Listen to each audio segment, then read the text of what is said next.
अस्सलाम वालेकुम dear student, welcome in my YouTube channel sir Asgar official. Dear student, 9th class mathematics exercise 7.1 हम लोग कर रहे थे, जिसका आज हमने क्वेश्चन नंबर 6, 7 और 8 करना है। तो चलते हैं हम क्वेश्चन नंबर 6 की तरफ। अच्छा, क्वेश्चन नंबर 6 की स्टेटमेंट बेटा कुछ इस तरह से है। वो कहता है कि find H such that the points, ये उसने पॉइंट दे दिया है, ए है और ये पॉइंट बी है और point C are the vertices of right triangle. यानी कि ये तीन पॉइंट्स हैं जो कि राइट ट्रायंगल के वर्टिसेस हैं। हमने क्या फाइंड आउट करना है? एच फाइंड आउट करना है। और आगे उसने बेटा इंफॉर्मेशन हमें दी है कि ये जो वर्टेक्स है, मतलब राइट एंगल है, वो कहां पर है जी? ए पर राइट एंगल है। तो हम बेटा इसकी फिगर बना लेते हैं। फिगर कुछ इस तरह से बनेगी कि ये आगे जी हमारे पास है राइट ट्रायंगल, यानी कि ये राइट ट्रायंगल बन गई। यहां पर तो हमने नाम रखना है ए वर्टेक्स। अच्छा, उसके बाद बाकी आपकी चॉइस है, बी यहां रख लेंगे और सी यहां रखना। तो बेटा ए की वैल्यू उसने दे दी हमें, ए वर्टेक्स की है जो कि है 3 स्क्वायर रूट और -1। बी वर्टेक्स क्या है? बी है जी 0 और 2। सी क्या है बेटा? एच और -2। अच्छा, राइट ट्रायंगल है। जब बेटा राइट ट्रायंगल होती है तो पाइथागोरस थ्योरम भी अप्लाई हो सकता है। पाइथागोरस थ्योरम की स्टेटमेंट भी वहां पर वैलिड होती है। तो यहां पर बेटा हम लोग लिख सकते हैं, हम लिख सकते हैं since given points are the vertices of right triangle, therefore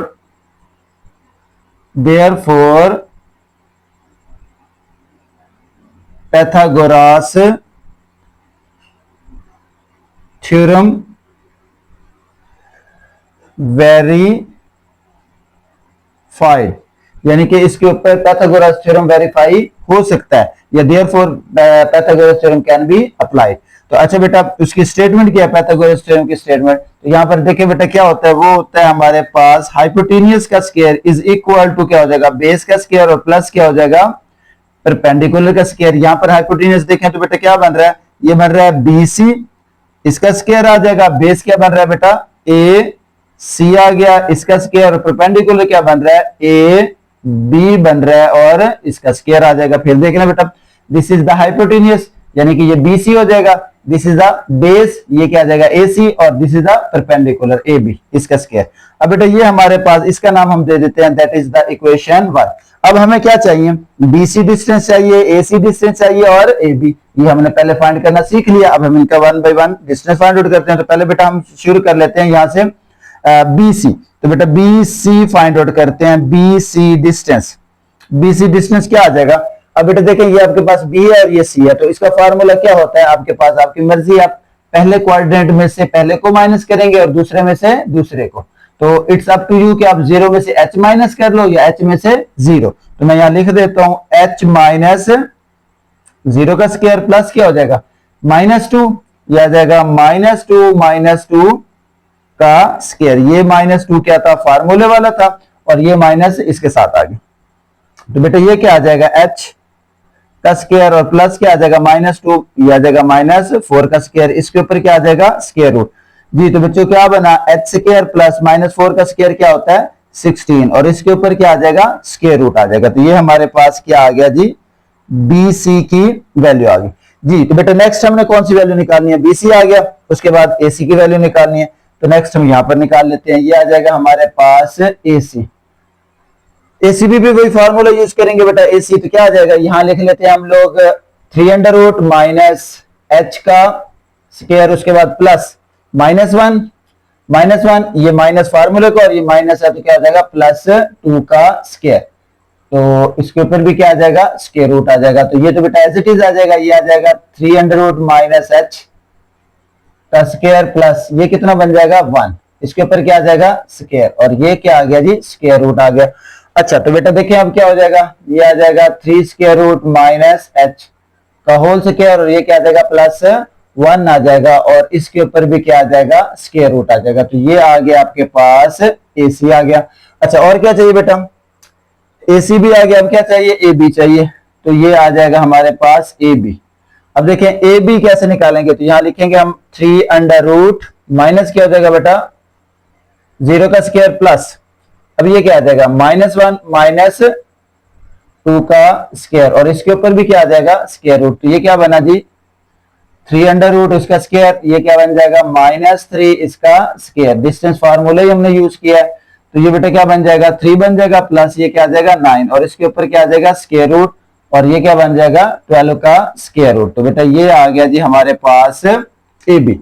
अब तीनों वैल्यूज आ गई हमारे पास, ए बी भी डिस्टेंस हो गया, ए सी भी हो गया, और बी सी भी हमने फाइंड आउट कर लिया। अब ये तीनों वैल्यूज है वो कहां पर पुट कर देंगे हम, इक्वेशन नंबर 1। तो putting the values in equation 1, तो ये आ जाएगा हमारे पास putting the value in equation 1।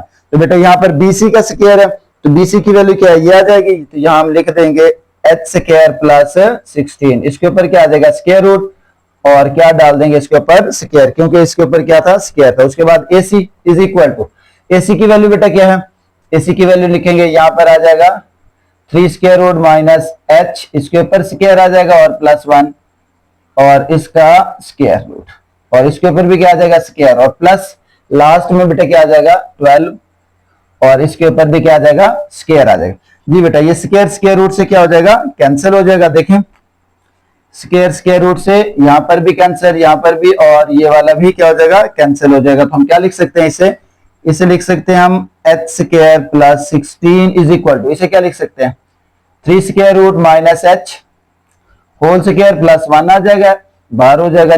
अच्छा उसके बाद बेटा इसे देखिए क्या लिख सकते हैं, ये तो कैंसिल हो गया, क्या आ गया 12।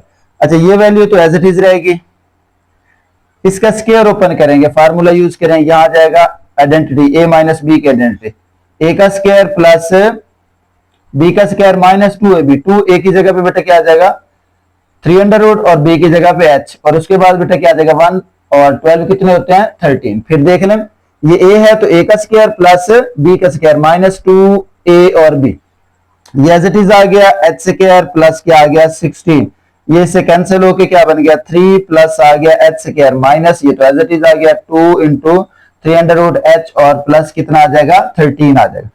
अच्छा तो अब बेटा देखें क्या कर सकते हैं, यहां पर इसको राइट साइड पे शिफ्ट करें, पहले इसे सिंप्लीफाई कर लेते हैं, h स्क्वायर प्लस 16, ये क्या आ जाएगा h square minus 2 into 3 square root, और साथ h आ जाएगा 13 ये है और 3 ये है, तो कितना हो जाएगा 16। बेटा इसको लेफ्ट साइड पे शिफ्ट कर दें, यह आ जाएगा h square plus 16 minus h square, ये माइनस इधर आके प्लस हो जाएगा 2 इंटू स्क्वायर रूट 3, और साथ में क्या आ गया h आ गया, और ये प्लस है इधर आके 16 माइनस हो गया।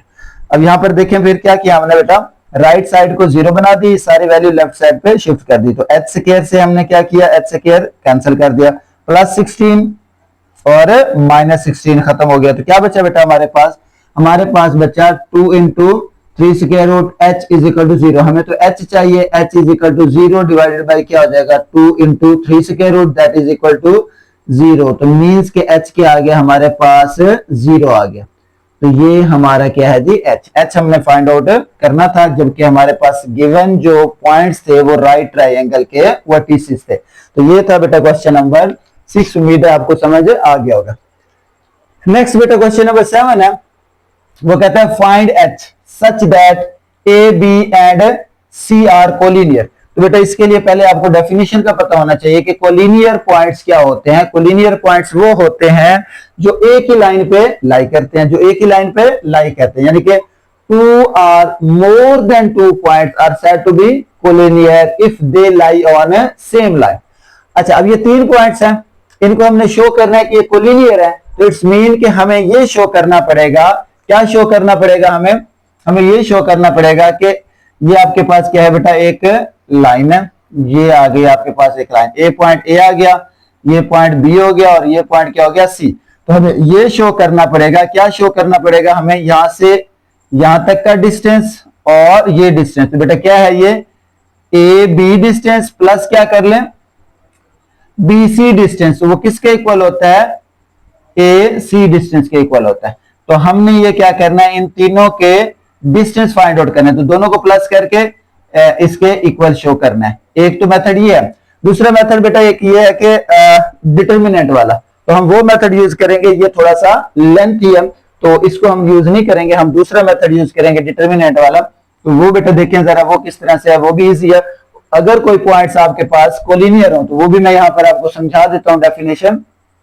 इफ ए पॉइंट्स क्या होगा x1 y1, B point x2 y2 और एंड सी बेटा कोई भी पॉइंट हो गया x3 और y3 और कोलिनियर, देन ये याद रखना ये फार्मूला है, देन क्या होगा x1 y1, अच्छा उसके बाद बेटा क्या हो जाएगा x2 y2, x3 और y3।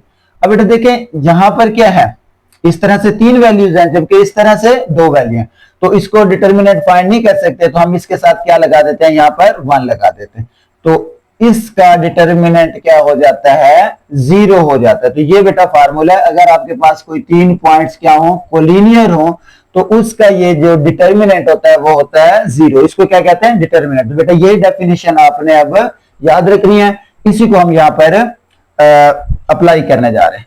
तो अब ये गिवन पॉइंट्स बेटा कोलिनियर है, तो देखिएगा जरा सॉल्यूशन हम लिख देते हैं यहां पर, since given points are collinear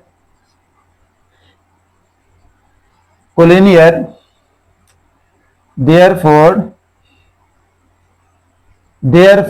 अब इसके डिटरमिनेंट ले लेंगे। तो पहला पॉइंट क्या है बेटा, ए है, इसकी पहली वैल्यू क्या है -1, उसके बाद क्या आ जाएगा h। अब देखें थर्ड वैल्यू नहीं है तो 1 यूज किया था, यहां पर 1 लिख देंगे।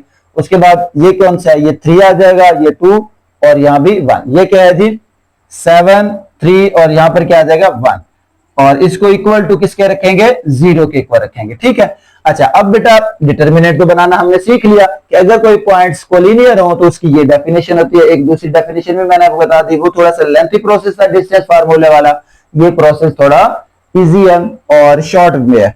तो अब बेटा देखें हमने क्या करना है, इसको कैलकुलेट करना है। अब ये डिटर्मिनेंट, इसको क्या कहते हैं, वर्टिकल लाइंस, ये डिटर्मिनेंट कहलाता है, ठीक है।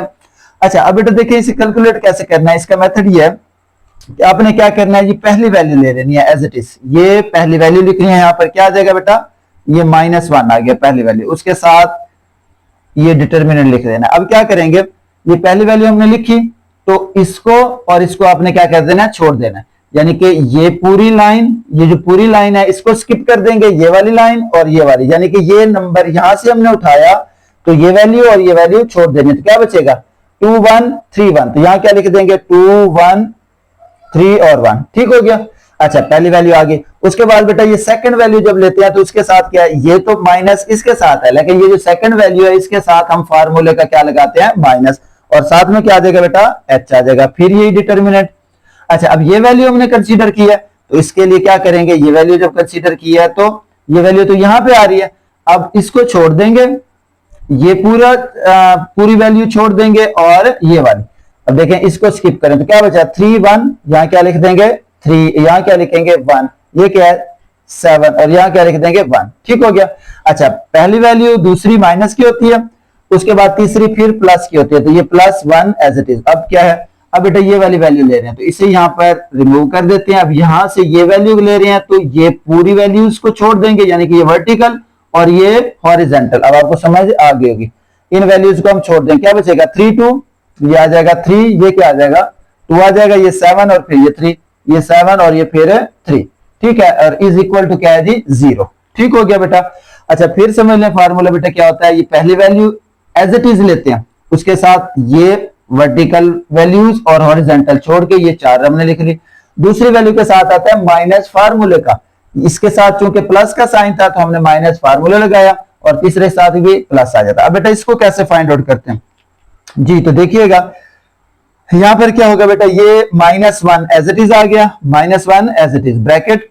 अब क्या करना है, इसको इससे मल्टीप्लाई करना है, इसको इससे 2 मल्टीप्लाई 1 माइनस फार्मूले का 3 को फिर 1 से मल्टीप्लाई कर दें, 3 मल्टीप्लाई 1, ठीक हो गया। उसके बाद ये -h, 3 को 1 से मल्टीप्लाई करें, 3 मल्टीप्लाई 1 -7 को 1 से, 7 मल्टीप्लाई 1, अब तो बहुत इजी हो गया, +1, अब 3 को 3 से मल्टीप्लाई करें, 3 मल्टीप्लाई 3 माइनस फार्मूले का और 7 मल्टीप्लाई 2 इज इक्वल टू 0।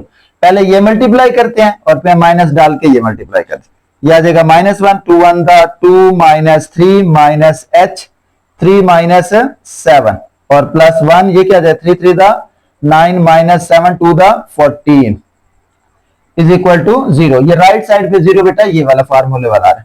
अब ये क्या आ जाएगा, ये आ गया -1 और इसके साथ क्या बचा -1, ये -h, ये 3 में से -7 निकालना तो क्या बचेगा -4, ये क्या आ जाएगा +1 9 माइनस 14 तो बेटा क्या बच जाएगा 14, ये आ जाएगा -5 इज इक्वल टू 0। अच्छा तो अब माइनस माइनस क्या हो जाएगा, +1 माइनस को इससे मल्टीप्लाई करें, ये हमारे पास क्या बचा था 4, h को इससे मल्टीप्लाई करें तो क्या आ जाएगा +4h और ये क्या हो जाएगा -5 इज इक्वल टू 0। बेटा ये 1 इसमें से माइनस कर दें तो क्या बचेगा 4h minus 4 is equal to 0। अब ये आ जाएगा 4h, ये -4 है उधर जाके क्या हो जाएगा +4। अब बेटा क्या करना है, हमें तो h चाहिए, ये है h, 4 उधर जाके क्या हो जाएगा डिवाइड, तो h is equal to 4 divided by 4, ये कैंसिल होने के बाद क्या आ जाएगा 1। तो इसका मतलब क्या हुआ कि h क्या हो गया 1 हो गया। इट्स मीन कि अगर ये पॉइंट्स क्या हैं कोलिनियर हैं तो h क्या होना चाहिए 1 होना चाहिए और ये होगा इसका आंसर। ठीक है, उम्मीद है बेटा क्वेश्चन नंबर 7 आपको समझ आ गया होगा। अब हम चलते हैं क्वेश्चन नंबर 8 की तरफ। तो बेटा क्वेश्चन नंबर 8 की स्टेटमेंट ये है, the points A and B are the ends of the diameter, यानी कि डायमीटर के एंड पॉइंट उसने दे दिया है ऑफ अ सर्कल, किसी भी सर्कल के। Find the centre and radius of the circle, हमने क्या करना है इसका सेंटर फाइंड आउट करना है और इसका रेडियस फाइंड आउट करना है। तो बेटा देखें ये हमारे पास क्या है जी, एक सर्कल आ गया। अब सर्कल का जो डायमीटर होता है एक ऐसी लाइन होती है जो उसके सेंटर से पास होके जाती है, यानी कि ये समझ लें इसका सेंटर हो गया। ये पॉइंट उसने दे दिया ए पॉइंट की वैल्यू क्या है -5 है और -2 है, और ये पॉइंट क्या है बी, ये क्या है 5 एंड -4। तो बेटा ये एंड पॉइंट है, किसके एंड पॉइंट है इस डायमीटर के। तो डायमीटर के जो एंड पॉइंट है उसका मिड पॉइंट क्या होगा, मिड पॉइंट क्या होगा बेटा सेंटर होगा। तो अब हमने इसका सेंटर फाइंड करना है, तो बेटा हम यहां पे लिखेंगे as the centre of circle is the mid point of end points, यानी कि मिड पॉइंट किसका होगा बेटा एंड पॉइंट्स का मिड पॉइंट क्या होगा वो इसका सेंटर होगा। तो बेटा हम यहां लिख लेंगे centre is equal to, mid point का फार्मूला क्या था बेटा, वो ये था x1 plus x2 divided by 2, y1 plus y2 divided by 2। तो यहां पर बेटा देखें उसने वैल्यू दे दी है, ये मान लो x1 है, ये क्या हो जाएगा -5, उसके बाद क्या आ जाएगा +5 डिवाइडेड बाई 2 आ जाएगा। उसके बाद y की वैल्यू क्या है -2 -4 डिवाइडेड बाई 2, तो ये क्या हो जाएगा 0 डिवाइडेड बाई 2 -6 डिवाइडेड बाई 2। तो बेटा 0 को 2 से डिवाइड करें 0 ही आ जाएगा, तो ये क्या आ जाएगा -3 आ जाएगा। तो ये आ गया जी हमारे पास सेंटर। अच्छा अब ने क्या फाइंड आउट कर लिया बेटा, सेंटर फाइंड आउट किया। अब ये वैल्यू किसकी आगे सेंटर, तो सेंटर की वैल्यू बेटा क्या निकल आई 0 और -3, 0 और -3। अच्छा दूसरे नंबर पे हमने क्या फाइंड आउट करना था रेडियस। तो रेडियस क्या होता है, रेडियस ये होता है कि सेंटर से एंड पॉइंट का डिस्टेंस, तो सेंटर से एंड पॉइंट का डिस्टेंस। तो अब हम फाइंड आउट करते हैं रेडियस। तो as radius is equal to क्या हो जाएगा distance from centre to end point of diameter. ठीक है, तो एज रेडियस किसके इक्वल होगा बेटा, डिस्टेंस होगा कहां से, from centre to the end point of a diameter. तो बेटा अब हम लोग इसका फाइंड आउट कर लेते हैं, रेडियस का वो डिस्टेंस फाइंड आउट कर लेते हैं। तो radius is equal to distance किसका ले लेंगे बेटा, ये आपके पास क्या है 2 पॉइंट है, तो ये आ जाएगा BC के इक्वल। हमने क्या फाइंड आउट करना बेटा, BC का डिस्टेंस फाइंड आउट करना। तो बेटा देखें जरा अब क्या आ जाएगा, BC का फार्मूला क्या था, वही x2 माइनस x1 का स्क्वायर प्लस क्या होता है y2 माइनस y1 का स्क्वायर और इसके ऊपर स्क्वायर रूट दोबारा से लिख दिया ताकि आपको याद हो जाए। अब बेटा जब BC है, BC तो ये देखा 5 क्या आ जाएगा 5, इसकी पहली वैल्यू क्या है 0, तो 5 माइनस 0 का स्क्वायर प्लस उसके बाद इसकी दूसरी वैल्यू y की -4, ये क्या आ जाएगा माइनस फार्मूले का और -3 है तो ये हो जाएगा +3, इसके ऊपर क्या आ जाएगा स्क्वायर आ जाएगा जी। तो बेटा ये क्या बना 5 और ये क्या बना -4 + 3 तो कितना बच जाएगा -1 बच जाएगा, इसके ऊपर भी क्या आ जाएगा स्क्वायर आ जाएगा, तो ये क्या आ जाएगा बेटा 25 + 1, इसके ऊपर भी क्या आ गया स्क्वायर आ गया तो ये आ गया 26 आ गया। तो बेटा रेडियस कितना होगा 26 स्क्वायर रूट इसका क्या होगा रेडियस होगा। तो हमने ये दो चीजें ही फाइंड आउट करनी थी बेटा, एक हमने इसका सेंटर फाइंड आउट करना था और दूसरा इसका रेडियस फाइंड आउट करना था। उम्मीद है आपको समझ आ गया होगा।